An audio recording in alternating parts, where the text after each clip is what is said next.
เกิงเป็นต้นไป8 โมงเกิงหลังจากพิธีสงฆ์แล้วก็มีการกล่าวรายงานจากเทศบาลโดยคุณฐานิช กมลรัตนานายกเทศมนตรีกล่าวรายงานต่อท่านประธานท่านชัชวาลปัญญาท่านนายอำเภอฝางแล้วก็กล่าวรายงานเรียบร้อยแล้วก็ถวายเครื่องเส้นเครื่องไหว้หมักสุ่มหมักเบงดอกไม้ธูปเทียนพวงมาลัยห้อยพระกรของพระเจ้าฝางพระนางสามผิวและก็ถวายเครื่องสังเวยต่างๆก็เป็นอันเสร็จพิธีประมาณสัก9 โมงครึ่งญาติโยมหลังจากนั้นก็มีรำอวยพรโดยคณะกลุ่มสตรีแม่บ้านจำนวน8 คนกลุ่มสตรีแม่บ้านของหมู่ที่3ก็ได้แต่งตัวรำอวยพรแก่พระเจ้าฝางพระนางสามผิวก็คิดว่างานบวงสรวงที่จริงจะเป็นวันนี้เปิ้นว่ามันเป็นวันที่บ่ค่อยเหมาะสมก็เลยเอาวันตะวาเนี่ยวันที่1วันเริ่มต้นนะวันที่1วันเริ่มต้นก็ทำกันเซตตะวาต่อไปก็บ้านเมืองเฮาก็เมืองฝางเฮาพี่น้องศรัทธาประชาชนก็จะได้อยู่ดีมีสุขการกุ่งรุ่งเรืองหิมาก้าขึ้นไทยรับตำแหน่งหน้าที่โดยเฉพาะตำแหน่งหน้าที่ของเทศบาลทั้งนายกทั้งสมาชิกใหม่ก็คงจะได้ตั้งใจทำการทำงานในเขตของเทศบาลเพื่อความสุขของพี่น้องประชาชนที่เขาได้เริ่มพิธีอันสำคัญในการไหว้สาดวงวิญญาณพระเจ้าฝางพระนางสามผิวกันไปเป็นที่เรียบร้อยนัตวานี้โมทนาเป็นอย่างยิ่งพร้อมกันนั้นญาติโยมท่านสาธุชนทั้งหลายวันพรุ่งนี้นะ7 โมงเนอะ7 โมงก็มาจุมกันนะ7 โมงครึ่งขณะเนี้ยนะ7 โมงครึ่งเนี่ยมาพร้อมกันที่บริเวณ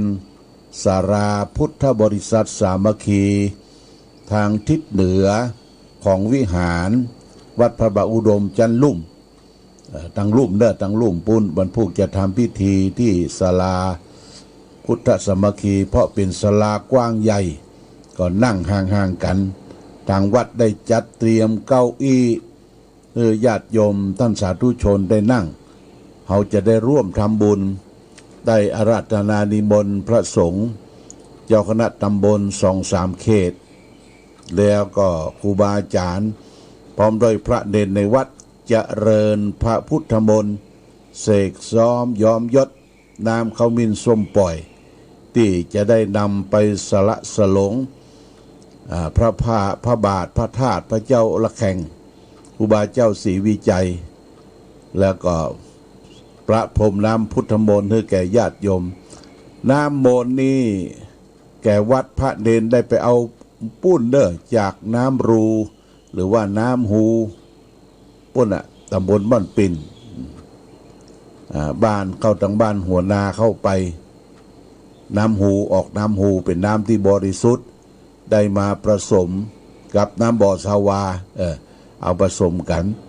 แล้วก็จะได้ทำเป็นน้ำมนต์ถังใหญ่ญาติโยมไปวันพรุ่งนี้ก็จะได้รับน้ำมนต์น้ำพระพุทธมนต์จากครูบาอาจารย์พระเจ้าประสงค์เริ่มเวลา8 โมงเนอะญาติโยมนะเขาไปก่อน8 โมงเป้งนี่เขาก็จะได้ไหว้พระรับศีลจุดธูปจุดเทียนพระสงฆ์ก็เจริญพระพุทธมนต์ในภาคเจ้าเจริญพุทธมนต์เสร็จเรียบร้อยแล้วก็จะได้ถวายเข้าอาหารบิณฑบาตเข้ากับที่เราได้จัดเตรียมไว้เนี่ยเป็นกับพร้อมโดยจตุปัจจัยทายทานแต่ครูบาอาจารย์พระเจ้าประสงค์ทั้งสามเณรทั้งหมดวัดก็ประมาณ39 กับ39 สังญาติโยมวันพรุ่งนี้นะมาประเคนด้วยตนเองนะที่เขารับเป็นเจ้าภาพเจ้าศรัทธา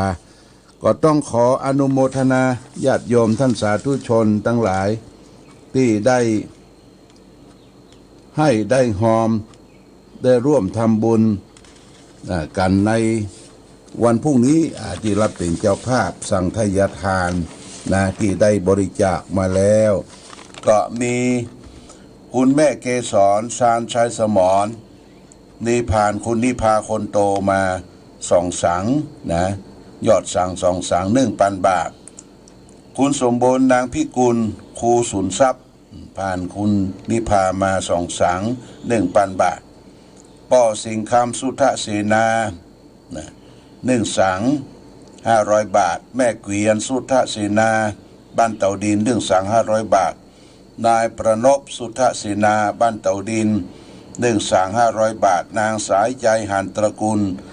หนองตุ้ม1 สัง 500 บาทนางวัฒนาพรกิตติกุลหลังโลตัสฝาง1 สัง 500 บาทพ่อนานปทุมวงเปง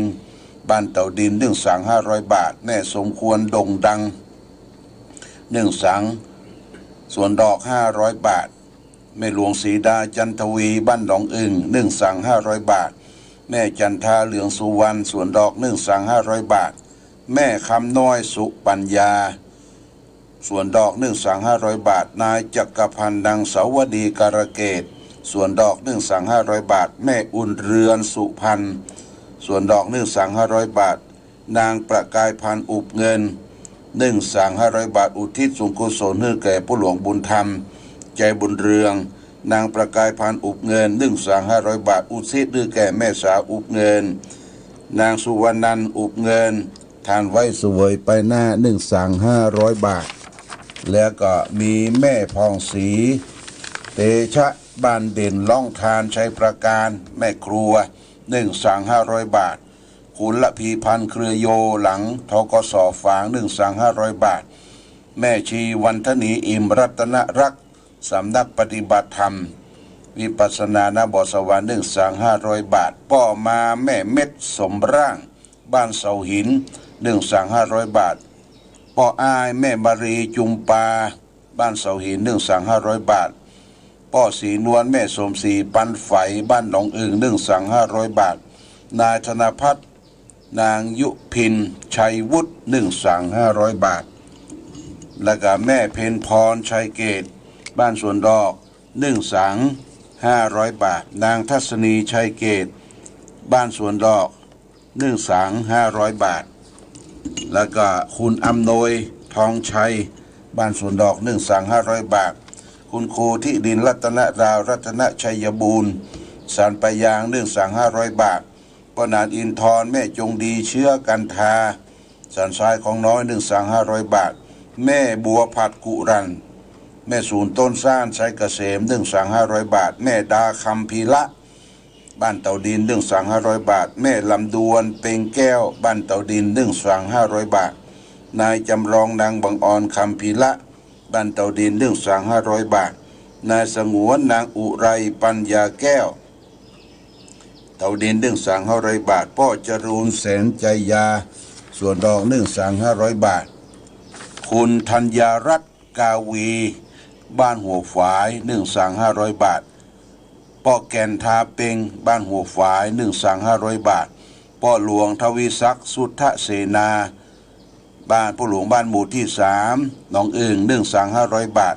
แม่ปุตเกี้ยวคำเชื้อบ้านหนองอึ่ง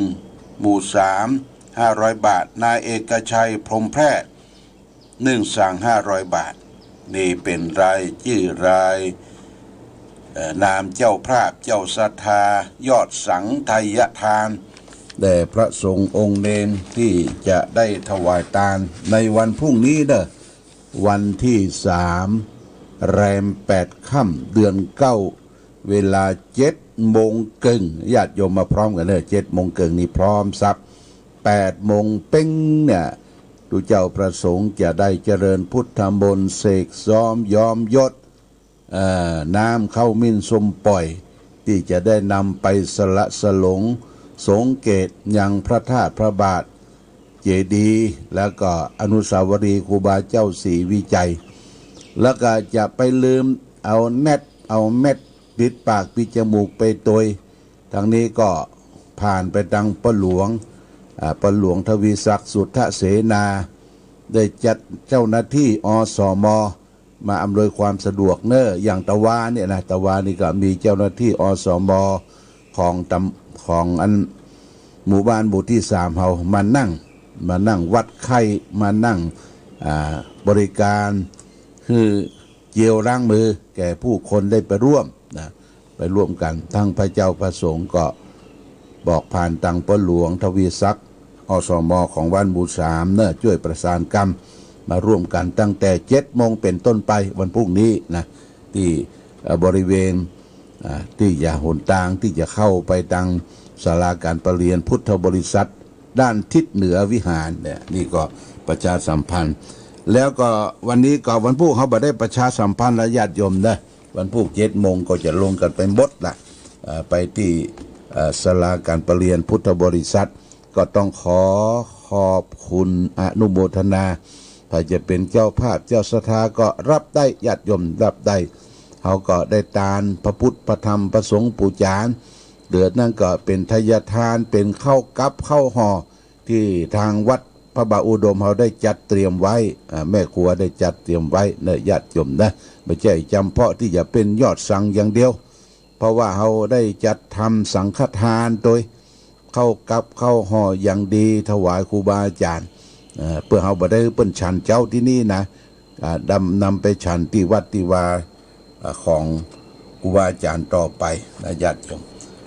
แต่วันนี้ก็เป็นวันบวงสรวงก็จะได้สรุปเดือนพฤษภาคมเลยญาติโยมนะพฤษภาคมนี่เขาได้ให้ได้หอมได้บริจาค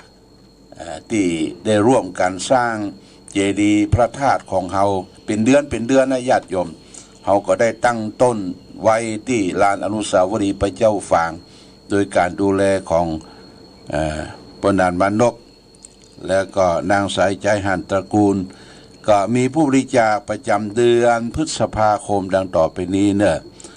คุณกนกนิดชัยนานี่ร้าน2 พี่น้องปากตางเข้าห้วยงู1,000 บาทแม่ขันแก้วชัยนาบ้านห้วยงูในตะวาวันซืนเปิ้นก็ถึงแก่กรรมไป400 บาทนะแม่4,000ศรีวิชัยแม่4,000ศรีวิชัยแม่อาย500 บาทแม่มะลิวันนายมนตรีป้าจันปัญญาภา200 บาทแม่4,000ศรีวิชัยอุทิศให้แม่เรียนคำมาใจ200 บาทนายต่อนางเงินเชียมราย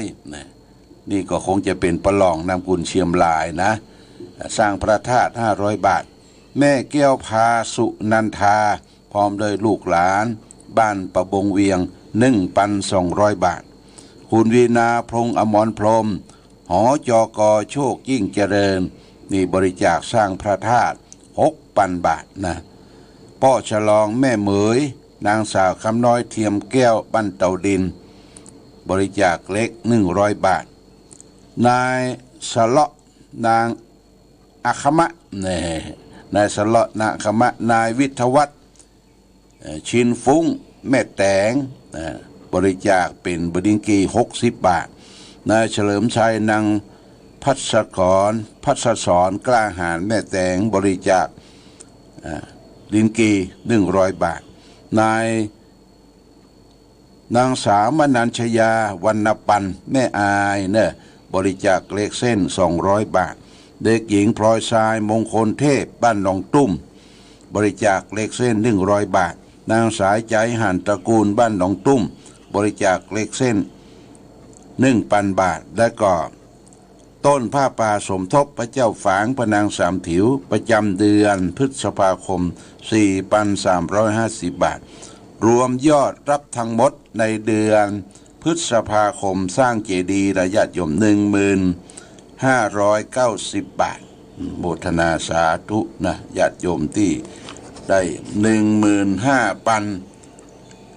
15,090 บาทนะญาติโยม15,090 บาทที่โมทนาสาธุกับทุกท่านตัว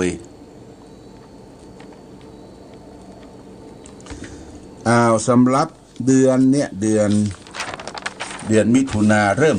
ญาติโยมเริ่มตะวานี่ก็ดีผู้มีจิตศรัทธาได้มาร่วมทำบุญในเดือนมิถุนายนนี้ก็มีอาจารย์มานพแม่เรือนคำชัยขาวเนี่ยบ้านเทพมงคลแม่นาวางบริจาคประเดิมไว้1,000 บาทนะแม่ปราณีบ้านเทพมงคล40 บาทแม่บัวจันทร์โพธิบ้านเทพมงคล200 บาทแล้วก็มีสมณศรัทธาพระครูขันติสราภิลักษ์เจ้าคณะตำบลเวียงเขต1วัดสระนิคมได้ทำบุญสร้างเจดีย์อุทิศให้พ่อให้แม่นะอุทิศให้พ่อให้แม่10,000 บาทเราโมทนาสาธุอันนี้ที่เปิ้นบริจาคเริ่มในเดือนมิถุนายนตะวาเนี่ยวันที่1นะญาติโยมนะนี่ต้องขอบคุณอนุโมทนาการสร้างเจดีย์ของวัดพระบาทอุดมก็เริ่มไปเรื่อยๆญาติโยมตอนนี้ได้รอฐานรอหยังกุมฐานเรียบร้อยแล้วก็จะได้ขึ้นไปเป็นจันช่างใหญ่ก็คือช่างอาทิตย์นะช่างอาทิตย์ที่สร้างพระเจ้าหลวงนะอันนี้เพิ่นจะมาดูแลช่างปูนช่างเล็กช่างหยังก็เป็นช่างนกยุงที่บ้านเฮาเนี่ยช่วยกันและช่างใหญ่เพิ่นก็จะมาปั้นมาหยังเป็นจันขึ้นไปคิดว่าก็ใช้เวลาเป็นปีนะญาติโยมที่จะซ่อมแซมดูแลบูรณะปฏิสังขรณ์เจดีย์กับพระบาทพระพุทธบาทนั่นเขาก็คงจะอยู่อย่างเก่าจะปรับปรุงหลังคาให้เป็นโดมเป็นหลังคากว้างกว่าเก่าอยู่จังเก่าห้องไปยกอย่างไปออกละญาติโยมไปคุยเปิ้นคือมันติดอยู่กับเจดีย์อย่างเก่านี่ก็แจ้งให้ญาติโยมท่านสาธุชนเนอะภัยปอที่มีกำลังทรัพย์ปอวักมาหาได้จะช่วยมาร่วมทำบุญกับหลวงพ่อครับตุลุงก็เกียมตัวบริจาคนะ100-200แล้วแต่ต้นเฮาก็ตั้งไว้ที่ลานอนุสาวรีย์พระเจ้าฝางต้นไว้บริจาคแล้วก็ติดป้ายประกาศไว้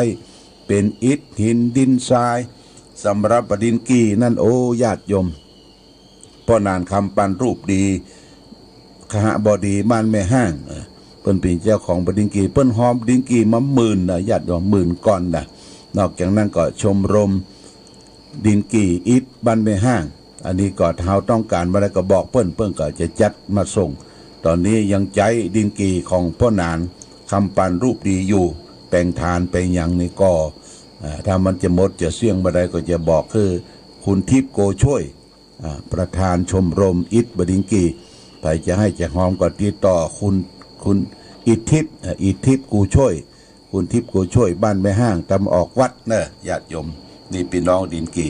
ญาติโยมท่านสาธุชนทั้งหลายแล้วก็ได้รับบริจาคเป็นค่าไฟฟ้าสถานี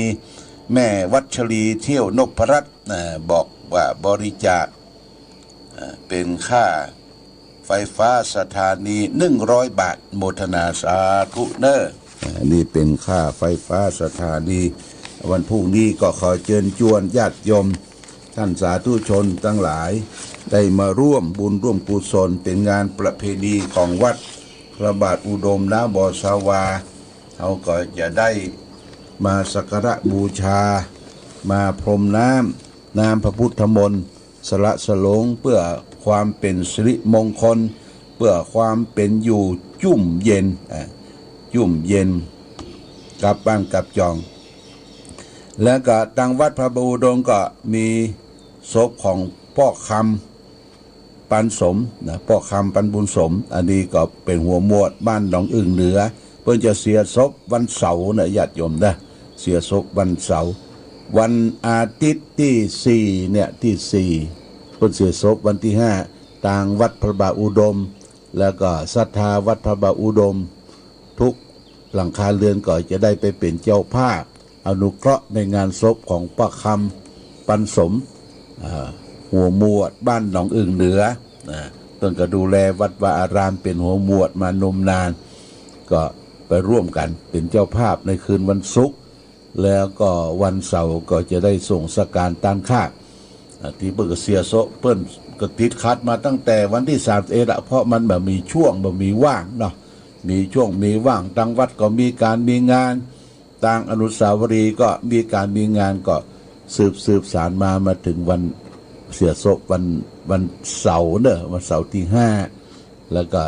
ต่างวัดพระบาอุดมเฮาศรัทธาญาติโยมก็จะไปร่วมคืนวันศุกร์วันที่4เป็นเจ้าภาพร่วมกันโมทนาสาธุบอกบุญกุศลแก่ศรัทธาญาติโยมทั้งสาธุชนทั้งหลายก่อนจากกันในวันนี้ขอให้ญาติโยมทั้งสาธุชนได้น้อมนำธรรมะไปประพฤติปฏิบัติธรรมะที่จะน้อมนำไปประพฤติปฏิบัตินั้นคือทำเป็นโลกบาลทำเป็นโลกบาลคือทำที่คุ้มครองโลกคุ้มครองโลกคุ้มครองเฮาให้อยู่ดีมีสุขนะมี2อย่าง1หิริมีความละอายแก่ใจ2โอตปะมีความเกรงกลัวความเกรงผิดในธงชาติและเพลงชาติไทยเป็นสัญลักษณ์ของความเป็นไทยเราจงร่วมใจยืนตรงเคารพธงชาติด้วยความภาคภูมิใจในเอกราชและความเสียสละของบรร